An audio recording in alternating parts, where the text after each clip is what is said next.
How to add device in Amazon Prime Video account. Hey everyone, welcome back to the channel.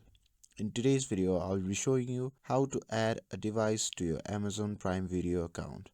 So without further ado, let's get started. So adding a device is actually quite simple. So to do that, you simply have to go to the official website of Amazon Prime and simply log into your account. And once you are inside the page, simply click on the profile icon shown in the top right corner of the screen.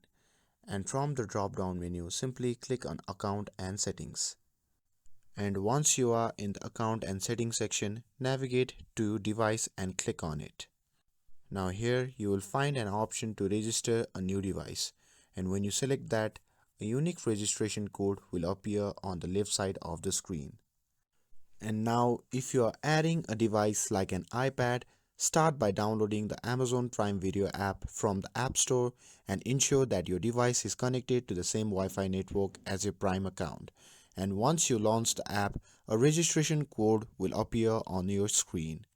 And to complete the process, go to the Prime Video website and enter the code, and your device will be registered. And if you need any additional help, you can always check the help section on the Amazon Prime Video website. And that's it. Adding a device to Amazon Prime Video is that easy. If you found this video helpful, then don't forget to like, share and subscribe to get updated for more videos. Thanks for watching and I'll see you in the next video.